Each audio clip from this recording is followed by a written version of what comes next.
Hello అండి, శ్రోతలకు నమస్కారం. ఎర్ర సముద్రం నవల 6వ భాగానికి స్వాగతం అండి. చదువుతున్నది లక్ష్మి. ఈ నవల సస్పెన్స్ అండ్ థ్రిల్లర్ నవల అండి. మీకు కనుక నచ్చినట్లయితే లైక్ చేయండి, షేర్ చేయండి, సబ్స్క్రైబ్ చేయండి. ఈ నవల బహుశా ఇంకా 2-3 పార్ట్స్లో అయిపోవచ్చు. ఇక కథలోకి వెళితే, ఆ రోజే సామంత్ భూపతిరావుని కలుసుకున్నాడు. చాలా వినయంగానే తాను సమ్మె చేయించే ఉద్దేశంలో లేవని, ఇప్పటికే మీకు 50 లక్షల ఆస్తి నష్టం జరిగిందని, దానికి తాను చింతిస్తున్నట్లు చెప్పి ఆయన ఇంప్రెషన్ని క్యాష్ చేసుకున్నారు. అటు వర్కర్స్లో సొంత పనులకు స్వార్థాలకు సామ్యం సమ్మె చేయించాడని, ఇటు మేనేజ్మెంట్లో తమ కష్టసుఖాలని గమనిస్తాడని, మీరు సంపాదించుకొని కొద్ది రోజుల్లో పారిశ్రామిక మాయాచదరంగంలో అతి బలంగా ఒక అడుగు ముందుకేశాడు. నా ప్రతి కదలిక ఒక చదరంగపు ఎత్తు, నా ప్రతి అడుగు ఓ ప్రళయకాల భూకంపం, నా ప్రతి మాట ఓ అడుశాసన వేదం, నా ప్రతి ఆలోచన లక్షలాది అంతరంగ మదనం, నా ప్రతి ఎత్తు ప్రత్యర్థుల చిత్తు, నా ఆవేశం రక్తపుటేరుల మార్గం, నా చూపులు జీవన స్రవంతికి సజీవ సమాధి కావాలి అవుతాయి స్వగతంలో అనుకుంటూ నవ్వులోకి దిగిపోయాడు సామంత్. ఆ నవ్వు అంతకంతకు అధికమై అదురు పుట్టిస్తోంది. సరస్వతి ముచ్చెమటలు పోశాయి. భయంగానే అర్ధరాత్రి నిర్మానుష్యమైన నడి రోడ్డు మీద జీప్ డ్రైవ్ చేస్తోంది సరస్వతి. సాహితీ ఎదురుగా ఎంతసేపు ఉన్నారు? గంభీరమైన సామంత్ కంఠంలో అహం, అధికారం, శాసనం. ఓ నిమిషం. ఆ నిమిషంలో ఆమె నేను ఎక్కువగా చూసిందా, అసీం ఖాన్ని చూసిందా? సరస్వతికి సమాధానం దొరక్క తడుముకుంది. ఎన్ని క్షణాలు అతని వైపు అని అడుగుతున్నా. సరస్వతి భయంతో ఉలిక్కిపడింది. ఈసారి ఆ పొరపాటు చేయను. Sorry boss. ఆమెకు తెలియకుండానే అతన్ని శాసించే కంఠానికి పూర్తిగా లొంగిపోయింది. అది భయంతోనే. జీప్ ఆఫీస్ ముందు ఆపు. అలాగే అన్నట్లు వినయంగా తలూపింది. మరో 10 నిమిషాలకి జీప్ యూనియన్ ఆఫీస్ ముందు ఆగింది. భాగ్యరాజ్కి ఫోన్ వేయి. సరస్వతి భాగ్యరాజ్కి ఫోన్ చేసి అతను లైన్లోకి రాగానే ఫోన్ సామంత్కి అందించింది. నేను ఎవరన్నది మీకు అనవసరం. మీ గురించి సామంత్, సత్యరాజు ఘర్షణ పడ్డారు. సామంత్ వద్దంటున్నా వినకుండా ఆ సూట్ కేస్ని సత్యరాజు సాహితీ అనే ఆమెకు పంపించాడు. జాగ్రత్తగా ఉండు, లేదంటే చస్తావు. ఫోన్లో గొంతు మార్చి పై మాటలు అని ఫోన్ పెట్టేశాడు సామంత్. భాగ్యరాజులో తొలిసారి భయం ప్రవేశించింది. సత్యరాజు ఎదురు తిరగటం, భూపతిరావు తన ప్రపోజల్ని లెక్కవేయకపోవటం, సాహితీకి అసలు విషయం తెలిసిపోవటం అన్నీ తనకు వ్యతిరేకంగా జరుగుతున్నాయి. ఈ ప్రమాదాల నుంచి క్షేమంగా బయటపడాలంటే వెంటనే టెక్స్టైల్ ఇండస్ట్రీస్లో చిచ్చిపెట్టాలి. ఎలా? ఇప్పుడు సత్యరాజ్ తన వైపు లేడు. తీవ్రంగా ఆలోచిస్తున్నాడు. సరిగ్గా ఇదే సమయంలో సామంత్ కార్మికులతో సమావేశమై ఉన్నాడు. అతనికి తెలుసు ఏ క్షణంలో నేను అతనికి భాగ్యరాజ్ నుంచి ఫోన్ రావచ్చని. అతని ఆలోచనలో చివరి తనే కనిపిస్తాడని కూడా సామంత్ విశ్వసిస్తున్నాడు. ఆవేశంగా పచారులు చేస్తున్న భాగ్యరాజు టక్కున ఆగిపోయాడు. సామంత్ అతని స్మృతి పదంలోకి వచ్చాడు.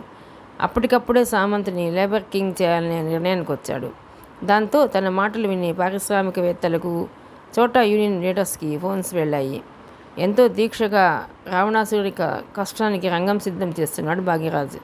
అప్పుడు సమయం మధ్యాహ్నం 1-2కి మధ్య నడుస్తోంది. భాగ్యరాజ్ కాన్ఫిడెన్షియల్ ఫోన్ మోగింది. భాగ్యరాజ్ చటుక్కున ఫోన్ ఎత్తాడు. హలో, ఎవరది? భాగ్యరాజు అడిగాడు. అవతలి వైపు నుంచి మాటలు వినిపించలేదు ఓ క్షణం. అంతలో నే మృత్యువుని ఓ అడగొంతు. చాలా స్పష్టంగా నింపాదిగా అన్న మాటలకి భాగ్యరాజు ఉలిక్కిపడ్డాడు. ఎవరు నువ్వు? నాకు మృత్యువా? అందున ఓ ఆడదాని చేతిలో. అవహేళనగా నవ్వాడు భాగ్యరాజు. అలా నవ్వకు, నీ చెప్పేది విను. నా పేరు సాహితీ. నేనేమిటో నీకు తెలుసు. కరెక్ట్గా 5 సంవత్సరాల క్రితం నీ కొత్త ఫ్యాక్టరీ శంకుస్థాపన కోసం నా భర్త రవిచంద్రను బలి ఇచ్చావు. దాన్ని ఆత్మహత్యగా చిత్రించావు నీ పలుకుబడితో, డబ్బుతో. పాపం నీవే దగ్గరుండి ఎఫ్ఐఆర్ రాయించావని నీ ధీమా.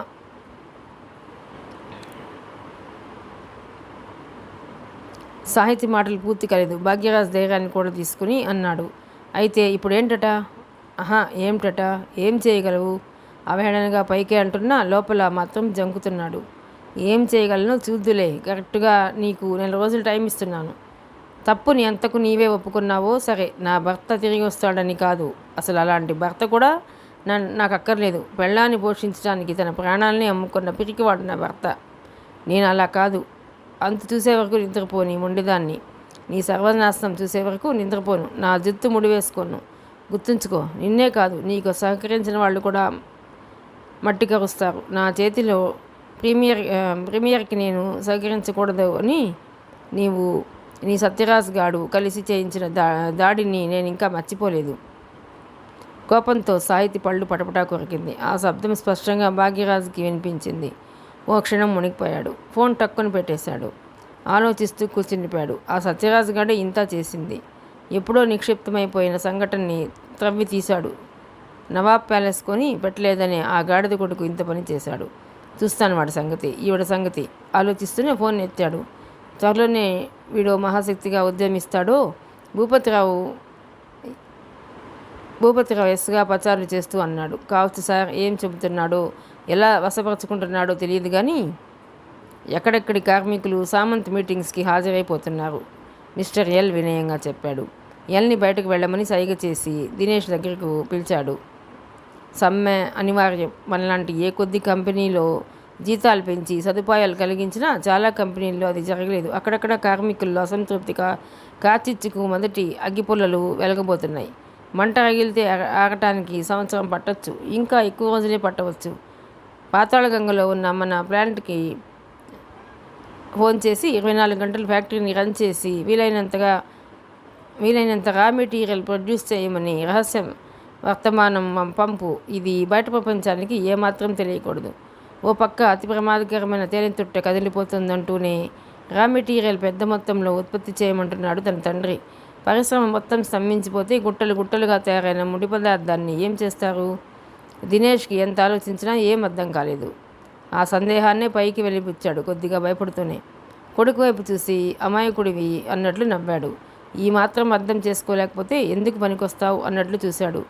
దినేష్ సిగ్గుతో తల వంచుకున్నాడు. బట్టల పరిశ్రమ యావత్తు స్తంభించకపోతే ఆ పరిశ్రమలోనే వారికే పెట్టుబడులు పెట్టే బ్యాంకులు, ఆర్థిక సంస్థలు సడన్గా తమ పెట్టుబడుల్ని ఎటువైపు మరలించాలో తెలియని అయోమయ పరిస్థితుల్లో పడతాయి.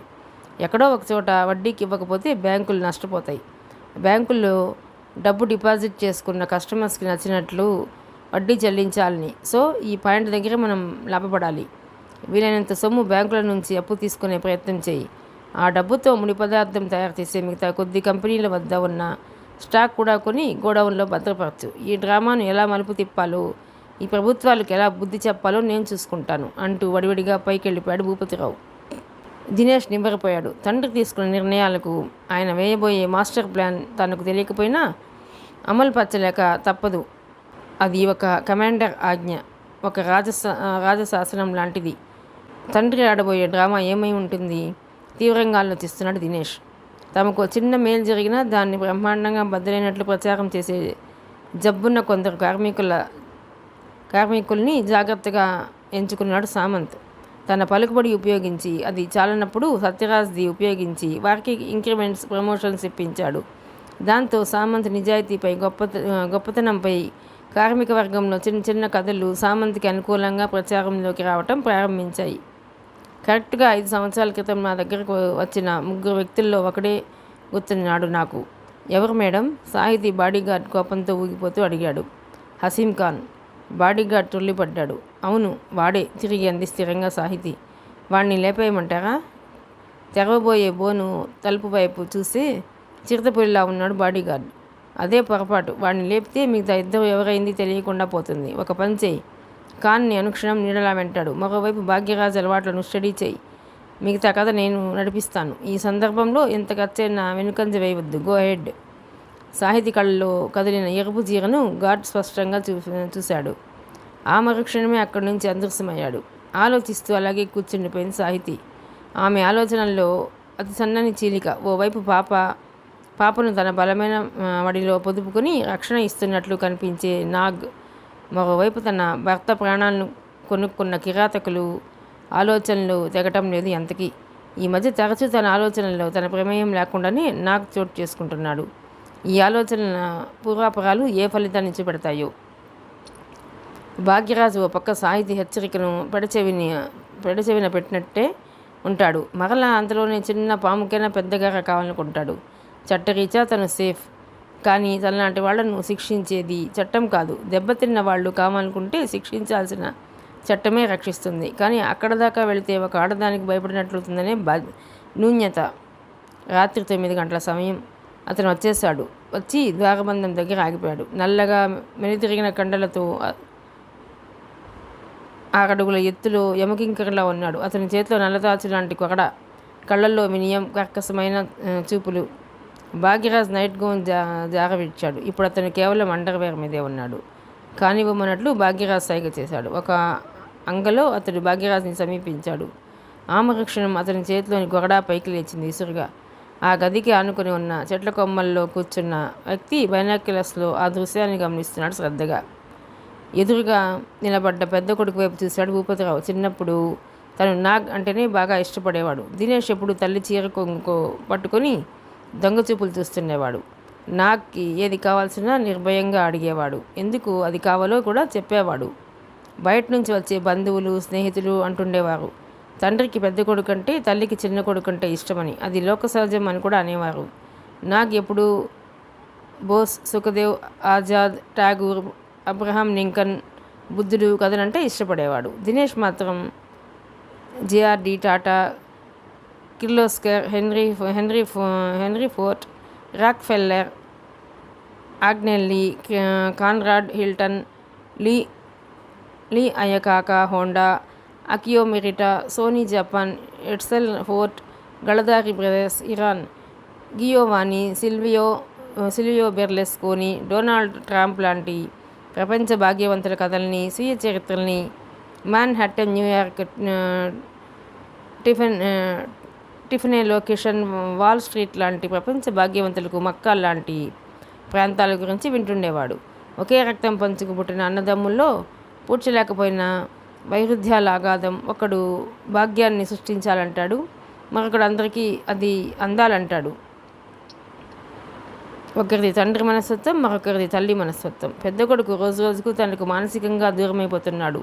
తను దాన్ని భరించలేకపోతున్నాడు. సిద్ధాంతపరంగా, ఆలోచన పరంగా నాగ్ లక్ష్యాన్ని మార్చాలని విశ్వ ప్రయత్నం చేస్తున్నాడు. ఎంతో నిగ్రహంతో. ఫలితం సుదూరంలో కనిపించటం లేదు. కానీ భూపతిరావు ఆశావాది, పట్టుదల బాగా ఉన్నవాడు. తన శరీరంలో సగభాగం శ్వేతవర్ణం దాల్చుతున్నట్లు లోలోనే ఆందోళన చెందుతున్నాడు. అయినా ఓటమి అంటే అతనికి అసహ్యం. తేలిగ్గా ఓటమిని అంగీకరించే వాళ్ళంటే అలర్జీ. చివరి శ్వాస వరకు ఓడైనా గెలవాలనే మొండి మనిషి. Infinitive zeal. కంటకప్రాయమైన వ్యాపార వీధుల్లో కరాళ నృత్యం చేస్తూ వస్తున్నాడు. ఎక్కడా ఎప్పుడూ ఓడిపోని అపార పారిశ్రామిక సామ్రాజ్య అధినేత చివరకు తన రక్తం చేతుల్లోనే ఓడిపోతాడా? ఈ ఆలోచనలు చిరాకు కలిగిస్తున్నాయి భూపతిరావుకి. సువిశాలమైన ఈ పారిశ్రామిక సామ్రాజ్యాన్ని దిక్కున విస్తరింపజేసేందుకు నీకు శిక్షణ ఇచ్చి నా వారసుడిని చేయాలనుకుంటున్నాను. భూపతిరావు కంఠంలో డిస్గస్ట్ లేసమాత్రంగా తొంగిచూస్తోంది. నాకు తండ్రి వైపు చూసి నవ్వాడు. ఆ నవ్వు స్వచ్ఛంగా ఉంది. అందులో ఆశ, ప్రలోభం, ఆసక్తి, సంకోచం, భయం ఏం లేవు. డబ్బు సంపద, భోగభాగ్యాలు, సుఖలాలసలు అంటే కూడా యావగించుకునేవో విచిత్ర ప్రాణి.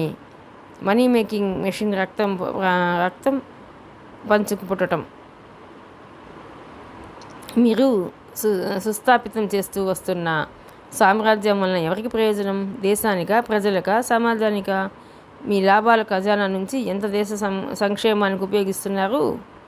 నవ్వాడు భూపతిరావు. ఆ నవ్వులో వేదాంతం, నిర్లక్ష్యం, నిర్లిప్తత, శత్రువు దెబ్బను కాచుకునే దృఢత్వం. నువ్వు పంచేదాకా వచ్చావు. ఏది సృష్టించబడినప్పుడు ఏమి పంచుతావు? పనికిమాలిన నమ్మకాలని, సెంటిమెంట్స్ని, అద్దం లేని త్యాగాల్ని, అద్దం ఉందని భ్రమపడే ప్రేమనా? పిడికిడంత మనిషిలో కొండలా పెరిగే స్వార్థాన్న? దేన్ని పంచుతావు? పెంచాకే పంచటం. నా ఒక్కొక్క ఆలోచన ఒక్కొక్క ఫ్యాక్టరీగా రూపాంతరం చెందుతోంది. ఒక్కొక్క ఫ్యాక్టరీలో కొన్ని వందల మంది, వేల మంది బతుకుతున్నారు. నా ఫ్యాక్టరీలో కారు తయారైతే దానికి విడిభాగాలు నేను తయారు చేయటం లేదే. నాలాంటి ఒక పారిశ్రామికవేత్త ఆలోచనలే కొన్ని వందల చిన్న పరిశ్రమల పుట్టుకకు దారి చూపిస్తున్నాయి. ఒక టైర్స్ ట్యూబులు, మరొకరు గేర్ బాక్స్లు, ఇంకొకరు కార్ ఏసీ మెషిన్స్, వేరొకరు కుషన్ సీట్స్, టేప్ రికార్డర్సు, హారన్సు, బాల్ బేరింగ్సు, స్పీడోమీటర్సు, ఇలా ఎన్నో యాన్సిలరీ యూనిట్స్ పుట్టుకొస్తున్నాయి. వాటిలో మరికొన్ని వేల మందికి ఉద్యోగాలు. వాటిని అమ్మేవారు మరికొందరు, వారిని రిపేర్ చేసేవారు, వాటి స్పేర్ పార్ట్స్ అమ్మేవారు, వాటిని కొనుక్కొని అద్దెకు తిప్పుకునేవారు. వెహికల్స్ మీద పన్నులు విధించి బతికే ప్రభుత్వం, వాటిని ట్రాఫికైజ్ చేసి బతికే ట్రాఫిక్ పోలీసింగు. చివరిగా ఒక వెహికల్ స్క్రాప్గా మారితే పాత వస్తువుల కింద, పాత ఇనుము కింద పూల్ చేసేవారు, వాటిని అమ్మేవారు, కొనేవారు, వాటిని బోగరేజ్ చేసేవారు. సీ దిస్ బిగ్ చైన్ నాతో మొదలై సుదీర్ఘ ప్రయాణం చేసి ఆ ప్రయాణం పొడవునా ఎందరినో బతికిస్తున్న జైంట్. భూపతిరావు ఓ నిమిషం ఆగాడు. అతని కళ్ళ ముందు తన జీవిత ప్రారంభం, తన పథకాలు, ఆలోచనలు, అవి ఒక స్వరూపాన్ని పొందబోయే సమయంలో తన మీద జరిగిన కుహన దాడులు, నిశ్శబ్దపు చావు దెబ్బలు, ఫ్రస్ట్రేషన్, డిప్రెషన్, డిస్గస్ట్, లంచాల పొగలు, ఈగోస్ అరలు, వాటి పట్ల తను పడిన బాధ, అవమానం, ఇవన్నీ దాటుకొని విజయం సాధిస్తే చిన్న అసంతృప్తి, కొన్ని వేల ఆకలి కడుపులకు సమాధానం. సేదతీరి క్షణం ఒక్కటైనా ఉందని ఖచ్చితంగా చెప్పుకోలేని కఠోర సుదీర్ఘ ప్రయాణాన్ని ప్రశ్నిస్తున్న సోషలిజం, సమానత్వం, సామ్యవాదం. పెద్దగా నవ్వాడు భూపతిరావు. నవ్వుతూనే ఉన్నాడు. చటుక్కుని నవ్వేశాడు. నేను నా దేశానికి ఎన్నో చేశానని అనుకుంటున్నాను. అపార సంపదను పుట్టిస్తున్నాను. అనంతమైన వస్తూత్పత్తులను తయారు చేసి దేశం మీదకి వదులుతున్నాను. నా కార్మికులకు మంచి జీవితాన్ని ఇస్తున్నాను. నేను ఆలోచనలతో తలవంచుకుంటే మరో కొత్త ఫ్యాక్టరీ పుట్టి తమ బంధువులకు, పిల్లలకు దారి దొరుకుతుందని భవిష్యత్తుపై గొప్ప ఆశ వారికి. నేను వ్యాపారవేత్తను. స్వార్థం లేనిదే ఏ వ్యక్తి తొలి దశలో వ్యాపారపరంగా ఉద్యమించడు. ఆ స్వార్థంతోటే నా పిల్లలకు లైఫ్ సెక్యూరిటీ ఇవ్వగలిగాను. ఆ సందర్భంలో నేను ఎక్కువగా కూడబెట్టుకున్నానని నీవు భ్రమపడవచ్చు. నీ భ్రమగానే ఉంటుంది. ఎందుకంటే పారిశ్రామికవేత్తగా, వ్యాపారవేత్తగా ఒక దశకు చేరాక అప్పుడు వ్యక్తిగత సంపాదన కన్నా మిగతా వ్యాపారవేత్తలలో మొదటి వాడిని కావాలని, ఇతర వాణిజ్య కుటుంబాల్లో ప్రథమ కుటుంబం కావాలని ఉంటుంది ఎవరికైనా. జీల్ ఉన్న పారిశ్రామికవేత్త, సినిమా నిర్మాతల తన ఆస్తుల్ని వజ్ర వైడూర్యాల రూపంలోకి మార్చాడు. నిరుపయోగమైన స్థిరాస్తుల క్రింద తన లాభాన్ని, నిధుల్ని మురగబెట్టాడు. పారిశ్రామికవేత్త వేరు, బిజినెస్ మ్యాన్ వేరు. ఇద్దరూ చేసేది మౌలికంగా వ్యాపారమే కావచ్చు. భూపతిరావు ఎక్కడా ఆగలేదు. ఒక్క తిప్పుకోకుండా చెప్పాడు. తాను సమీక్షించుకుంటూ, తన ఈగోని తృప్తిపరచుకుంటూ.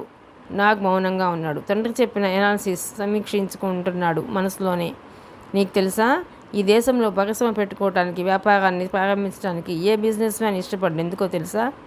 ఏదైనా పరిశ్రమ పెట్టడానికి ముందుకొచ్చే వ్యక్తిని ఇక్కడ దొంగలా చూస్తారు. ప్రభుత్వ ఉద్యోగులు, రాజకీయ నాయకులు అసలు దొంగలు వాళ్ళే. పిలిపించుకొని పరిశ్రమను పెట్టించుకోవాల్సిన ప్రభుత్వంలో అటెండర్తో మొదలవుతుంది లంచాల పర్వం. రెడ్ టేపిజం, నిర్లక్ష్యం. కోట్లు ఆస్తి ఉన్న బిజినెస్ మెన్ అయినా ప్రతి అడ్డమైన వాడి దగ్గర ఆగి ముడుపులు చెల్లించాలి. అక్కడ దాకా ఎందుకు? ప్రవాస ఆంధ్రుల దగ్గర లక్షల డాలర్లు ఉన్నాయి. ఏరి వాళ్ళంతా ఒక్కరన్నా రాడేం ఈ దేశం? ఇక్కడ ప్రతి చోట లంచాల మయం. రూల్స్ మాత్రం ప్రజా సంక్షేమం పేరిట ఏ దేశంలో లేనని ఇంపోజ్ చేశారు. ఆ రూల్స్ ప్రతి వాడిని దొంగలాగే నిరూపిస్తాయి. ఎక్కడైతే కాపలా ఎక్కువ అక్కడే దోపిడీలు ఎక్కువ. మనం తింటున్న కంచంలో ఏమున్నది, మనం ఏం తిన్నది అనేది ముఖ్యం కాదు. ఎంత జీర్ణం చేసుకున్నామన్నదే ముఖ్యం. ఈ దేశంలో సారా తాగిస్తే ఓటేస్తారు, లంచాలు ఇస్తే ఓటేస్తారు. చాలామందికి ఓటు విలువ తెలియదు. రాజకీయ నాయకులు ఎలక్షన్స్లో గెలవడానికి చాలా ఖర్చు పెడతారు. గెలిచి పదవిలోకి రాగానే వాటిని సంపాదించుకునే ప్రయత్నంలో పడతారు. ప్రజల్ని మభ్యపెట్టడానికి ఎన్నో రూల్స్, ఆర్డినెన్స్లు పాస్ చేస్తారు. ఎవరైనా ఒక ఫ్యాక్టరీ లైసెన్స్కి వెళితే నిర్మోహమాటంగా లంచం అడుగుతారు. యథా రాజా తథా ఉద్యోగి. రాజకీయ నాయకులు అడిగిన లంచాల కోట వసూలు చేసే ప్రభుత్వ సిబ్బంది సందట్లో సొడేమియాగా తాము కొంత సెట్ చేస్తారు. ఇవి నేను అన్న మాటలు కావు. ప్రముఖ పారిశ్రామిక టాటా ఇటీవల ఇండియా టుడే పత్రికకి ఆగస్టు 15, 1986 ఇటీవల ఇంటర్వ్యూ ఇస్తూ అన్న మాటలు. నువ్వు అంటావు చూడు, ది సోకాల్డ్ దేశభక్తి ఈ దేశంలో ఎందరికి ఉంది? ప్రపంచంలో తొలిసారి 1927లో జెనీవాలో అధిక జనాభాపై మాటగారెట్ సాంగర్ ఆధ్వర్యాన ఓ సమావేశం జరిగింది. 1951లో పరిగెడుతున్న జనాల పెరుగుదలపై జేఆర్డీ వార్నింగ్ ఇచ్చారు. ఎప్పటి 1927, 1951, ఎప్పటి 1987. ఎంత ఉత్పత్తి పెరిగినా ఈ జనాభా ఇలా పెరుగుతూ పోతే ఏం ప్రయోజనం ఉంటుంది? బర్త్ కంట్రోల్ అంటే లంచాలు.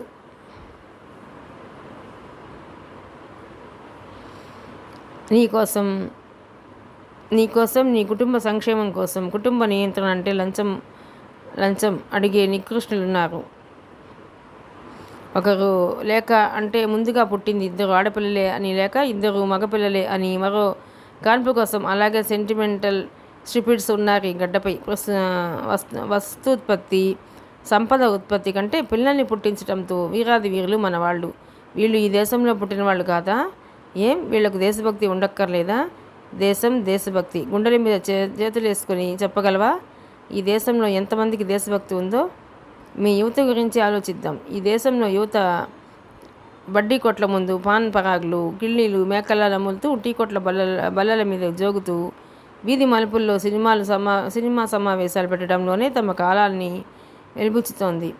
ప్రోగ్రెసివ్ థాట్, అవుట్లుక్, తెలివితేటలు, శ్రమ, పట్టుదల, లక్ష్యశుద్ధి ఎంతమందికి ఉంది? మన వాతావరణానికి సరిపడని ఫ్యాషన్స్ అనుకరించడంలో మాత్రం ముందుంటారు. జుత్తు పెంచడం, జీన్స్ ప్యాంట్స్, పిచ్చి ఫ్యాషన్ల బుష్ షర్ట్స్ వేయటం సిగ్గులేదు? ఇదే తమ ప్రగతిని చెప్పుకోవటానికి, ఇదే మోడర్నైజేషన్ అని చెప్పుకోవటానికి ఫారెన్ నుంచి అభివృద్ధి చెందిన దేశాల నుంచి నేర్చుకునేది ఇదేనా? వాళ్ళు ఎలా బాగుపడుతున్నారనేది అక్కర్లేదు, వాళ్ళు ఎలా శ్రమిస్తున్నారనేది అక్కర్లేదు, వాళ్ళు ఏం కనిపెడుతున్నారనేది అంతకంటే అక్కర్లేదు. మోడరైజేషన్ ఆఫ్ ది కంట్రీ అంటే ఫ్యాషన్లా?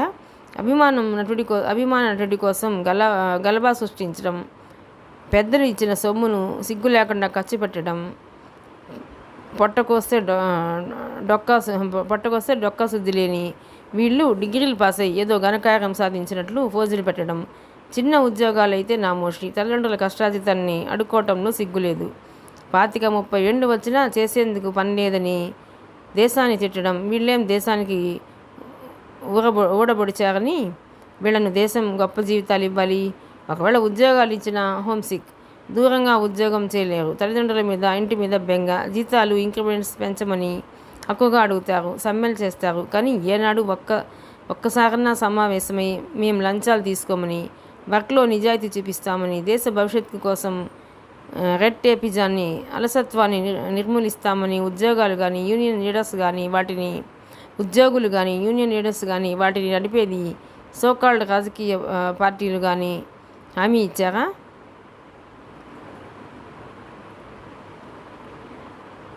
పెరిలైజ్ the motherland, sterilise the man. ఈ స్లోగన్కి మనం అర్థం కల్పించినంత కాలం ఈ దేశం బాగుపడదు. ఎందుకు పుట్టుక రావటం లేదు? మరింతమంది మహోన్నతమైన తపన ఉన్న పారిశ్రామికవేత్తలు ఎందుకు పుట్టుక రావటం లేదు? అన్నిటిలోకి తేలికైంది విమర్శించటం, సలహాలు ఇవ్వటం, కష్టమైంది ఉత్పత్తి చేయటం, అమలు చేయటం. ఈ దేశంలో ఉన్నంతమంది సలహాదారులు పనికిమాలిన వాళ్ళు, కోతలకాయళ్ళు, కాకాకాయళ్ళు, సోమరిపోతులు, పరాన్నజీవులు మన దేశంలోనూ లేరు. ఇంకెలా ఈ దేశం బాగుపడుతుంది? ఇంకెక్కడి దేశభక్తి? 100 మంది టటాలుంటే ఈ దేశం ఒక జపాన్, ఒక తైవాన్, ఒక కొరియా, ఒక అమెరికా అవుతుంది. కోట్ల మంది సోమరిపోతుల్ని, వెర్రిబాగుల వాళ్ళను బాగు చేయటం, వారికి సరిపడా సంపద సృష్టించడం నాలాంటి కొంతమంది వల్లనే సాధ్యమా? భూపతుల ఆవేశంలో ఊగిపోతున్నాడు. మాటలు తడబడుతూ వస్తున్నా ఒక్కొక్క మాట ఒక్కో బుల్లెట్లా వస్తుంది. తండ్రి వాదనను ఎటువైపు నుంచి కొట్టేయలేని స్థితిలో ఉన్నాడు నాగ్. భూపతిరావు అలవోకగా కొడుకు వైపు చూశాడు. అతని రియాక్షన్ని పసిగట్టేందుకు అతని మోములో ఏ భావము స్పష్టపడలేదు. Far East Asia Economic Commission అంచనా ప్రకారం ఇప్పటి జపాన్ దేశ ప్రగతి సాధించాలంటే ఇండియాకి 137 సంవత్సరాలు పడుతుందట. మన దేశ ఆర్థికాభివృద్ధి రేటు 3.9%, అదే తైవాన్ 8.1%, థాయిలాండ్ 6.1%, చివరకు ఫిలిప్పైన్స్లో 5.4%. లక్ష్యాలు మాత్రం ఆకాశంలో ఉంటాయి. యాడమ్ స్మిత్ ఎవరో డిమాండ్ మాత్రం ఏమిటో తెలుసా? మన రాష్ట్ర దేశ ఆర్థిక మంత్రులకు ఆంధ్రప్రదేశ్ ముఖ్యమంత్రి అమెరికా వెళ్ళాడు. ప్రవాసాంధ్రుల పెట్టుబడుల్ని ఆహ్వానించాడు.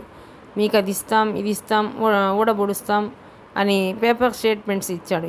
ఏది ఫలితం? ఎక్కడ? బిహెచ్ఈఎల్ రూట్లో 25 శంకుస్థాపన బండలా? మాతృదేశం రావాలని, ఇక్కడ పరిశ్రమలు పెట్టాలని ఉందని వారే ముందుకొచ్చారు. కానీ ఫార్ ఒక్క పరిశ్రమ కూడా ప్రారంభం కాలేదు. ఇక్కడ ఆర్థిక పరిస్థితిని సమీక్షించేది సబ్జెక్ట్తో సంబంధం లేని ఐఏఎస్ అధికారులు, పాలసీస్ ఫామ్ చేసేది ఆర్థిక శాస్త్రానికి అర్థం తెలియని వాళ్ళు. దేశమే ఆర్థికంగా హైజాక్ అయ్యే స్థితిలో ఉంది. ఒక పైలట్ రాజీవ్ గాంధీ ఒక పైలట్ విమానాన్ని హైజాక్ నుంచి రక్షించలేడు. ఇక దేశాన్ని ఇప్పుడు చెప్పు. ఇక్కడ ఎవరికి దేశభక్తి లేదు, దేశం బాగుపడాలని లేదు. కార్మిక వర్గాన్ని తప్పుడు రాజకీయ పార్టీలు నడిపిస్తున్నాయి. నేడు సమ్మెలు, ఘోరాలు చేయించటం తెలిసిన ఈ దేశ కమ్యూనిస్ట్ పార్టీలు ఏనాడైనా దేశవ్యాప్తంగా సెమినార్ నిర్వహించి బాగా కష్టపడండి, నిజాయితీగా పనిచేయండి, వస్తు నాణ్యత పెంచండి, ఎగుమతుల్ని పెంచండి అని సలహా ఇచ్చారా? ఎంతసేపు అల్లర్లేనా? సమానత్వం అని అరిచే సిపిఐసిపిఎంకే పడి చావదు. నక్సలైట్లలో 4 వర్గాలు. వాళ్ళని వీళ్ళని వాళ్ళు కుమ్ములాడుకోవటమే కానీ వీళ్ళ మీద ప్రజలకు నమ్మకాలు కుదురుతాయా? వీళ్ళు దేశాన్ని బాగు చేసే దేశభక్తులా, లేక చైనా రష్యా ఏజెంట్ల? మన దేశ ప్రధాని సానుభూతి మీద గెలిచిన వ్యక్తి, సామర్థ్యం వలన కాదు. చట్టం అంటే ఐపీఎస్ అంటే తెలియనివాడు ఈ దేశంలో పోలీస్ ఇన్స్పెక్టర్. ఆర్థిక శాస్త్రానికి అర్థం తెలియని వాళ్ళు ప్లానింగ్ కమిషన్ సభ్యులు. నవ్వు రావటం లేదు? ఎంత వెర్రిబాగుల వాళ్ళ దేశమో మనది. ప్రైవేట్ హాస్పిటల్స్కి లైసెన్స్ ఇచ్చే ప్రభుత్వం వాటి రేట్లను కంట్రోల్ చేయలేదు. చెత్త కుండీల కన్నా ఘోరంగా ఉండే హాస్పిటల్స్ని శుభ్రం చేయించలేదు. విద్యా సంస్థలకు ఎయిడ్ ఇచ్చే ప్రభుత్వం డొనేషన్స్ని అరికట్టదు. క్షణానికి 1000 యాక్టెడ్స్ జరుగుతుంది. లాఠీలకు కాకి బట్టలకు గంజి పెట్టుకుంటూ కూర్చునే పోలీస్ వ్యవస్థ. ఇక్కడ ప్రభుత్వాలు, చట్టాలు, మంత్రులు, శాఖలు, సిబ్బంది ఫూల్స్ ప్యారడైజ్. ఇది పిచ్చివాళ్ల స్వర్గం. అయితే ఒక పసివాడు చెప్పుకోలేనిది తన అనారోగ్యానికి, ఆకలికి ఏడ్చే ఏడుపుకి, పెద్దవాళ్ళ ఏడిపించే ఏడుపుకి అర్థం తెలియని మూర్ఖపు జనం. పసివాడు ఏడిస్తే సహనం కోల్పోయే వాళ్ళను, పెద్దవాళ్ళు ఏడిపిస్తే సహించే వాళ్ళ వల్లనే ఈ దేశానికి అరిష్టం. భూపతిరావు అక్షరం ఆగాడు. చూడు మై డియర్ సన్, నేనేదో నీకు బ్రెయిన్ వాష్ చేస్తున్నాను అనుకోకు. నీవు ఆలోచించు. నా ఆర్గ్యుమెంట్కి నీవు సమాధానం ఇవ్వగలిగితే నేను నీ దాకే వస్తాను. టేక్ యువర్ ఓన్ టైం అంటూ చకచకా వెళ్ళిపోయాడు భూపతిరావు. తన తండ్రి ఒక ఎన్సైక్లోపీడియా, ఒక ఎకనమిక్ డిక్షనరీ, ఒక బ్రిటానికా అయినా నాకు కన్విన్స్ కాలేకపోయాడు. ఏదో గుర్తుకొచ్చిన వాడిలా పడిపడిగా బయటకు వచ్చి ప్రీమియర్ కంపెనీ వర్కర్స్ విలాసాల వైపు బయలుదేరాడు. తన తండ్రి తనను బలవంతం చేయటం లేదు, తనపై ఒత్తిడి తేవటం లేదు, ఆలోచించమంటున్నాడు. నాగ్ చేతిలో కారు 60 కిలోమీటర్ల స్పీడ్ దాటిపోయింది. మరో అరగంటకి ప్రీమియర్ ఇండస్ట్రీస్ వర్కర్స్ కాలనీకి ఫర్లాంగ్ దూరంలో కారు ఆగింది.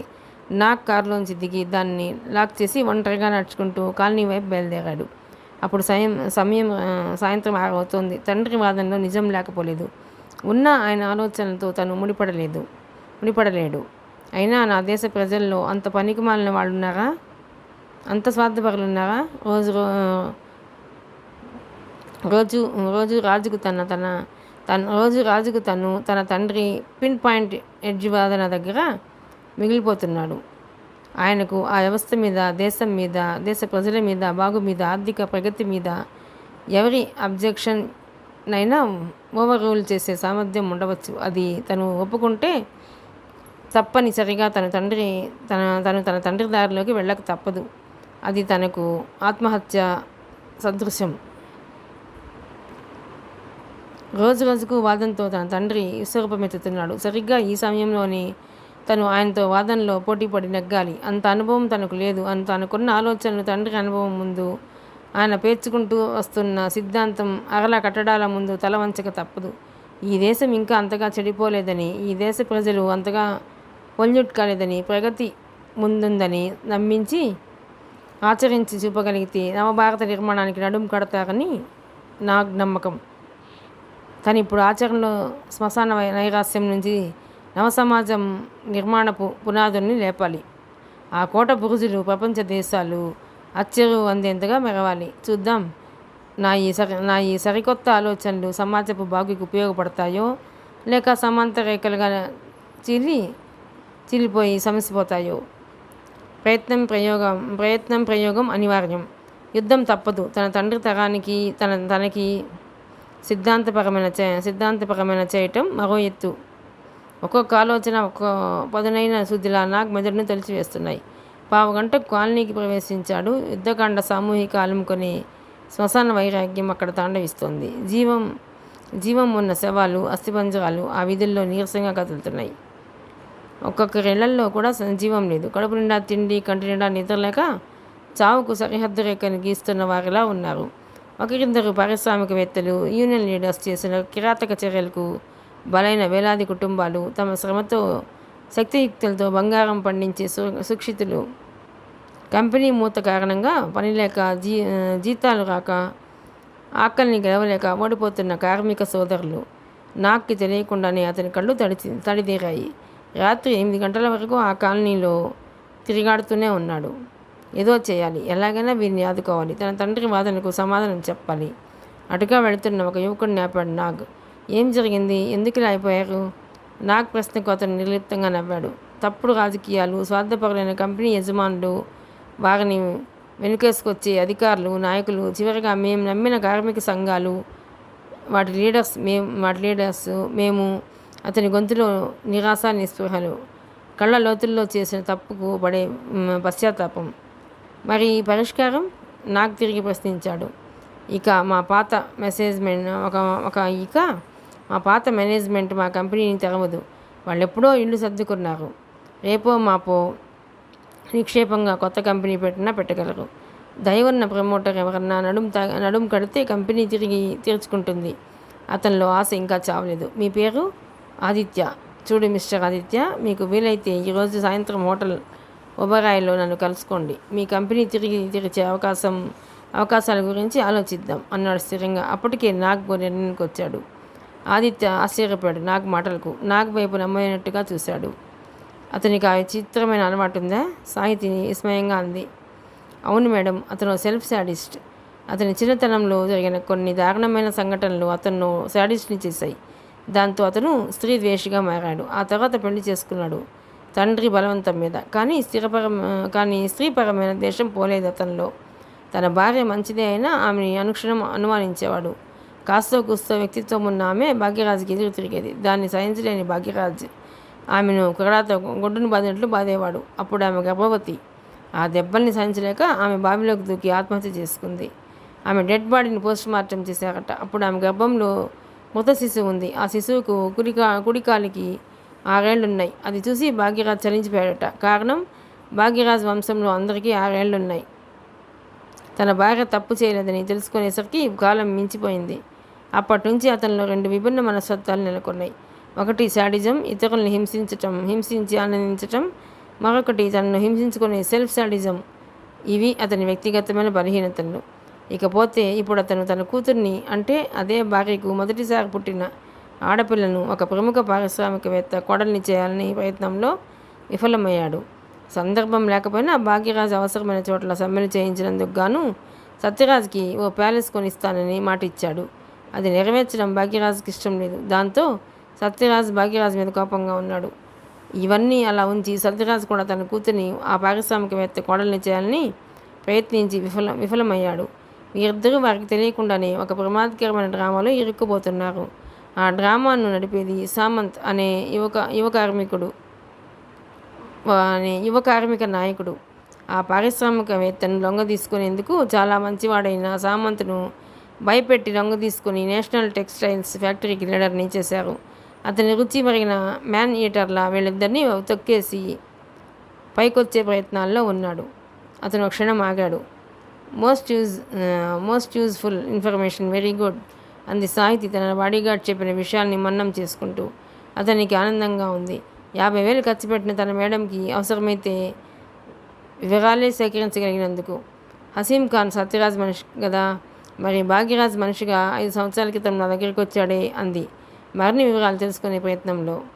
ఎస్ మేడం, ఒకప్పుడు ఖాన్, దీపక్ రాజ్, సరస్వతి, భాగ్యరాజ్ మనుషులే. వారి కిరాతక చర్యలకు ముచ్చటపడిన సత్యరాజ్ వారిని తనకు ప్రజెంట్ చేయమని భాగ్యరాజ్ని కోరాడు. సత్యరాజ్ తన తప్పు చేతుల్లోనే ఉన్నాడు కదా అని భాగ్యరాజ్ ఆ కోరిక నెరవేర్చాడు. ఆ తర్వాత ఆ నలుగురిని పూర్తిగా తన మనుషుల్ని చేసుకోగలిగాడు సత్యరాజ్. గార్డ్ చెప్పిన మాటలు విని సాలోచనగా తల పంకించింది సాహితి. వాళ్ళిద్దరూ ప్రమాదకరమైన డ్రామాలో ఇరుక్కోబోతున్నారన్నావు. ఏం డ్రామా? భాగ్యరాజ్కి సత్యరాజ్కి మధ్య చిచ్చిపెట్టి భాగ్యరాజ్ అండతో మొత్తం ఇండస్ట్రీకే లీడర్ కావాలనుకుంటున్నారు సామంత్. అది జరిగిన మరుక్షణం సత్యరాజ్ని ముందుగా నామరూపాలు లేకుండా చేస్తాడు. ఆ తర్వాత భాగ్యరాజ్కున్న యూనియన్ లెదర్ మేకింగ్ పలుకుబడిని వేళ్లతో సహా కత్తిరిస్తాడు. ఆశ్చర్యపోయిన సాహితి. మరో విషయం మేడం, ఆ ఇద్దరిని కాలరాశాక సామంత్ తన ముద్దుల చెల్లెల్ని ఆ పారిశ్రామికవేత్త కోడల్ని చేసే ప్రయత్నాన్ని ప్రారంభిస్తాడు. ఉలిక్కిపడిన సాహితి నమ్మనేట్లుగా చూసింది. ఇదానిటి పారిశ్రామిక ప్రపంచం ఏది ఏమైనా ఒకరితో ఒకరికి ఒకదానితో మరొకటి ముడిపడ్డాయి. ఇంకాస్త ముందుకెళ్తే మంచి లింక్ దొరికేలా అనిపిస్తోంది. ఇంతకీ ఆ పారిశ్రామికవేత్త ఎవరు? ఆసక్తిగా అడిగింది. భూపతిరావు. పక్కలో బాంబు పడినట్టు అదురుపడింది సాహితి. కొద్ది క్షణాల్లో ఆమె మెదడు ముద్దుబారిపోయింది. వెంటనే ఏం ఆలోచించలేకపోయింది. కొద్ది క్షణాల్లోనే తేరుకున్న సాహితి చురుగ్గా ఆలోచించింది. సత్యరాజ్, భాగ్యరాజులు తమ కూతుర్లను భూపతిరావు కోడళ్ళను చేయటంలో విఫలమయ్యారన్నావు. ఆ విఫల యత్నాలకు కారణం ఆమెకు తెలియకుండానే ఆ విషయంపై కనబర్చింది. భూపతిరావు గారికి 2 మగపిల్లలు. చిన్నతను దినేష్ తండ్రి లక్షణాలను పుణికిపుచ్చుకున్నాడు. ప్రతి విషయంలో తండ్రినే అనుకరిస్తాడు. పెద్ద కొడుకు నాగబాబు, అసలు పేరు నాగేంద్రబాబు. ఇంట్లో నాగబాబు అంటారు, బయట నాగ్ అంటారు. తండ్రి సిద్ధాంతపరంగా కష్టపడినా ఆ కొడుకంటేనే భూపతిరావుకు బండ్లమాలిన ప్రేమ, పుత్రవాత్సల్యం. అందుకే భాగ్యరాజ్, సత్యరాజ్ ప్రపోజల్స్ని భూపతిరావు గారే వ్యతిరేకించారు. సడన్గా మధ్యలో అడ్డొచ్చింది సాహితి. ఒకవేళ ఆయన ఒప్పుకొని ఉంటే? మేడం, ఆ ప్రశ్న అనవసరం అయినా అడిగింది. ఓ క్షణం ఆశ్చర్యంగా చూసి, ఆయన ఒప్పుకున్నా సాధ్యం కాదు, ఎందుకంటే నాగబాబు ఒప్పుకోరు. సాహితికి ఇది అని ప్రత్యేకంగా చెప్పుకోలేని ఆనందానుభూతి కలిగింది. గాడ్ జరిగి తన సంభాషణను కొనసాగించాడు. తండ్రి, పెద్ద కొడుకు తీవ్రంగా కష్టపడుతున్నారట ఈ మధ్య. ఏ క్షణంలోనైనా నాగబాబు తండ్రి నుంచి విడిపోవచ్చని ఆ ఎస్టేట్లో పుకారు. ఆ సందర్భంలో భూపతిరావుకు కార్మిక పరంగా సహాయపడుతున్నాడు సామంత్. అది ఆయన్ని మంచి చేసుకుని వివిధ కార్మిక సంఘాలపై అదుపు సంపాదించుకోవటం కోసం ఒక ఎత్తు అయితే, తన చెల్లెల్ని నాగబాబుకి ఇచ్చి చేయటం మరో ఎత్తు. తుండిపడింది సాహితి. నాగబాబుని తన వాదంతో ఓడించగలిగితే అభిమానం ఉన్నవాడు కనుక తన దారికే రావచ్చని భూపతిరావు ఆలోచన. రాత్రి 9 గంటలకు డిన్నర్ టేబుల్ దగ్గర కలుసుకున్నారు భూపతిరావు, నాగ్. నేను చెప్పిన విషయాల గురించి ఆలోచించావా? భూపతిరావు కూల్గా అడిగాడు. నాగ్ ఓసారి తండ్రి వైపు చూశాడు. మీకు ప్రీమియర్ కంపెనీ గురించి తెలుసా? నాగ్ సూటిగా అడిగాడు. తెలియకుండా ఎలా ఉంటుంది? ఎంత దారుణం! కొన్ని వేల మంది ఆ బాస్టర్డ్స్ కిరాతక చర్యలకు బలైపోతున్నారు. ఆవేశంగా అన్నాడు నాగ్. ప్రీమియర్ వర్కర్స్ అతని కళ్ళ ముందు కదులుతుంటే భోంచలేకపోతున్నాడు. జరిగిందని తక్షణాల్లో గ్రహించగలిగాడు భూపతిరావు.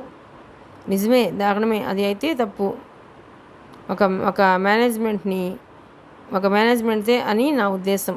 మరి బేసిక్ పెరగలేదని వాళ్ళు సమ్మె చేయలేదు. ఒక యూనిట్ మెషిన్ని నాశనం చేశారు. ఇంక్రిమెంట్స్ పెంచలేదని గోడౌన్ని తగలబెట్టారు. చాలినన్ని క్వార్టర్స్ కట్టించలేదని ప్రోడక్ట్ క్వాలిటీని దెబ్బతీశారు.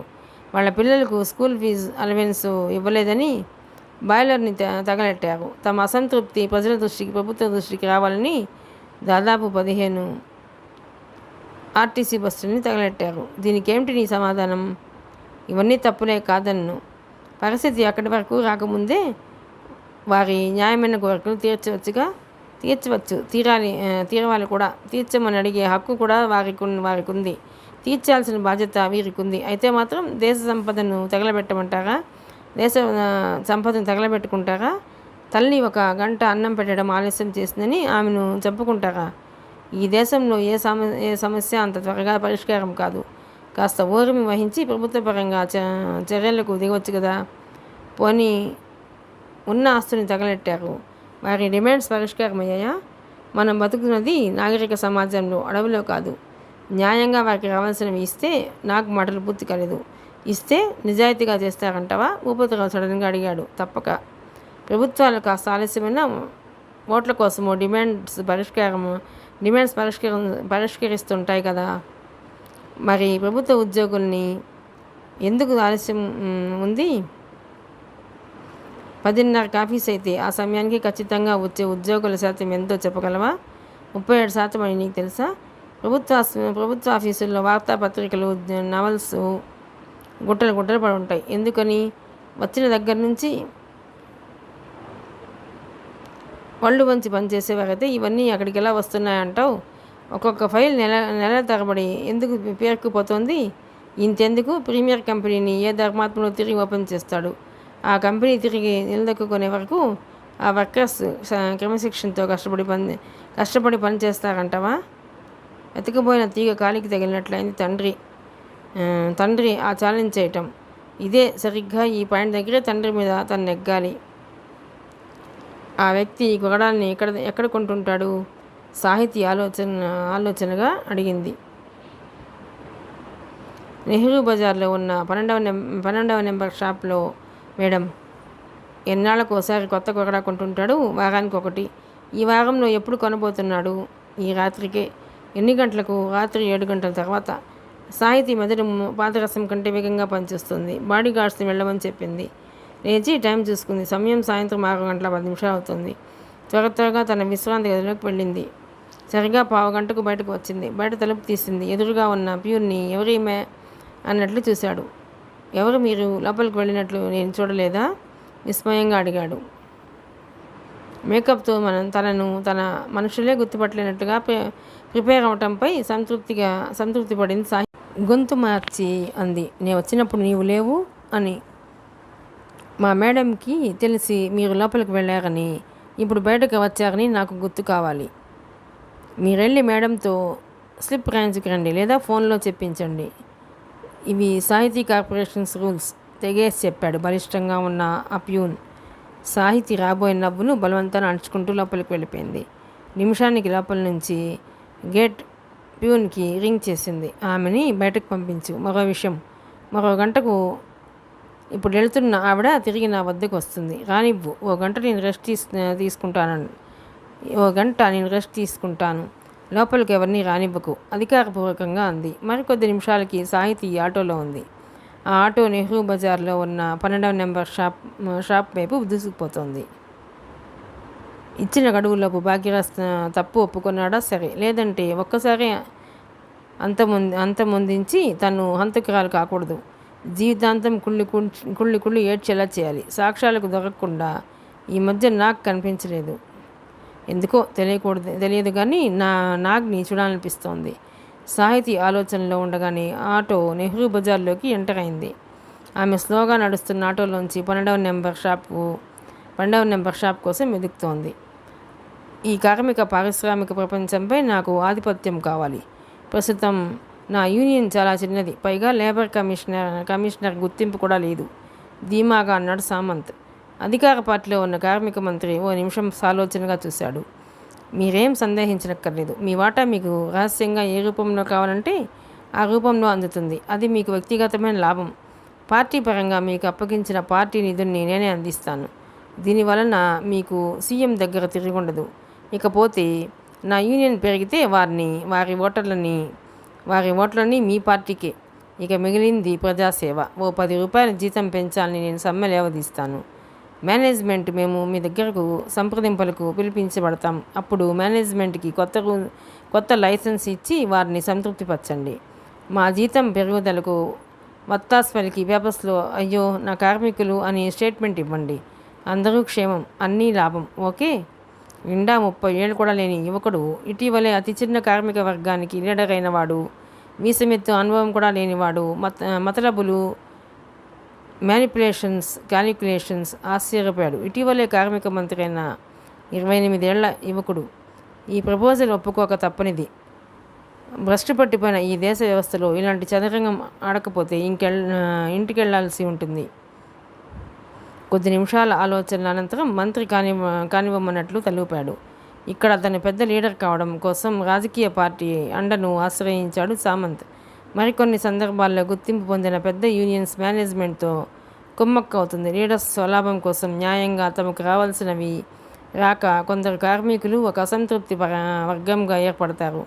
కానీ మైనారిటీ వర్గం అయినందున సంప్రదింపులకు సరైన బలం లేక బెటర్ వర్కింగ్ కండిషన్స్ కోసం, మంచి జీతాల కోసం, ఇతర సదుపాయాల కోసం, బోనస్ కోసం మేనేజ్మెంట్పై ఒత్తిడి తెచ్చేందుకు ఏదో రాజకీయ పార్టీని ఆశ్రయిస్తారు. అప్పుడు మొదలవుతుంది పారిశ్రామిక అశాంతి, రాజకీయ చెంచాల బీభత్సం. ఈ దేశంలో జరిగిన చాలా పారిశ్రామిక అల్లర్లకు కాంగ్రెస్ ఆధ్వర్యాన నడిచే Indian national trade union Congress INTUC కారణమని, దానికి డిసిప్లిన్ లేదని ఆ యూనియన్లో ఉన్న లీడర్స్ కార్మిక సంక్షేమం పేరిట బలాదూరు తిరుగుతూ నెల మొత్తంలో గంటైనా పనిచేయరని ఇండియన్ ఇండస్ట్రియల్ వయోలెన్స్ రిపోర్ట్లో ఓ చోట ఉటంకించడం జరిగింది. తన మీదకు సాహితిని ఉసుగొల్పాడని భాగ్యరాజ్ సత్యరాజ్ మీద పగపట్టాడు. సత్యరాజ్ పతనం కోసం వేసిన పథకంలో భాగంగానే సామంత్ పిలిపించబడ్డాడు. చూడు, ఇప్పుడు ఇక సత్యరాజ్ పతనం అనివార్యం. ఆ స్థానాన్ని నీవు భర్తీ చేయాలి. నా పథకం ప్రకారం వెళ్ళి కార్మిక మంత్రితో బేరం కుదుర్చుకువచ్చావు. శభాష్. చూసి రమ్మంటే కాల్చి వచ్చేవాడికే ఈ రోజుల్లో పైకొచ్చే ఛాన్స్ ఉంటుంది. ఇప్పుడు నువ్వు ఒక చార్టర్డ్ ఆఫ్ డిమాండ్స్ బయటపెట్టు. రూపాయి విలువ పడిపోయింది కనుక కార్మిక సోదరుల్లో కొనుగోలు శక్తి పడిపోయిందని స్లోగన్స్ లేవది. జీతాల పెరుగుదల, పని గంటల తరుగుదల, వినోద సదుపాయాల పెరుగుదల, వీటి కోసం ఆమరణ నిరాహార దీక్ష ప్రారంభించు. నీపై సానుభూతి పెరిగి కార్మికులంతా నీ నీడన చేరేందుకు నేను వెదజల్లుతాను. ప్రశాంతంగా ఉండే పరిశ్రమల్లో నా మనుషులు చిచ్చు పెడతారు. నా చేతిలో ఉన్న పోలీసులు వెళ్ళి దాన్ని బగ్గుమనిపిస్తారు. అంతటా అశాంతి, బీభత్సం, రక్తపాతం, రైళ్లు, బస్సులు దగ్ధం, పరిశ్రమలన్నీ స్తంభించిపోతాయి.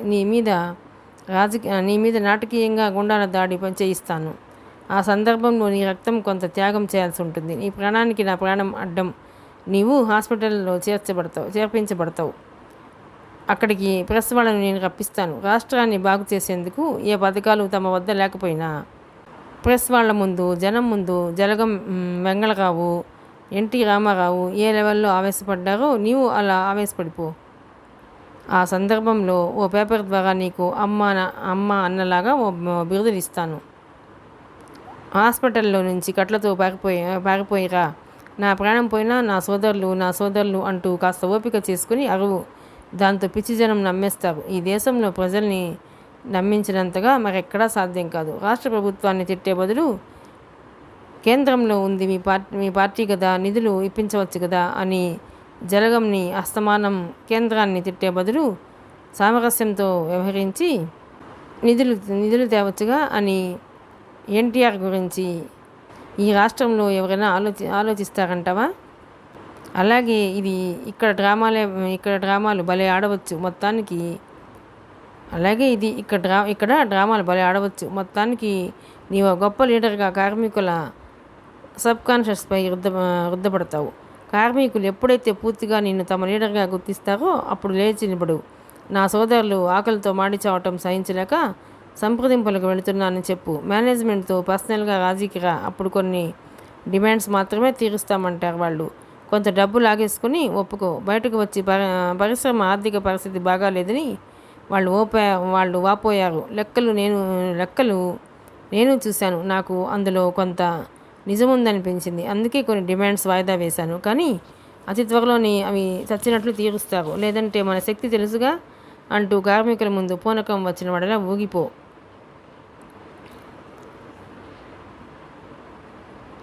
దాంతో అటు యజమానులు నీ వెనుక ఉంటారు, ఇటు కార్మికులు నీ కనుసన్నల్లోకి వస్తారు. భాగ్యరాజ్ మాటలు ఇంకా పూర్తి కాకముందే సామంత్ అందుకున్నాడు. దాంతో అటు సత్యరాజ్ పతనం, ఇటు సామంత్ పట్టాభిషేకం. పవర్ భాగ్యరాజ్ గారి పరం.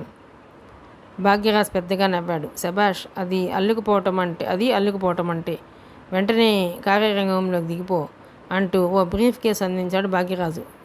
దాని నిండా కరెన్సీ, పచ్చ నోట్లు, కొత్త నోట్లు. కరెన్సీకి కత్తులకి గొప్ప అవినాభావ సంబంధం. కరెన్సీ బయటకు వస్తే కత్తులు బయటకు వస్తాయి. మిగతా కథ 7వ భాగంలోనండి.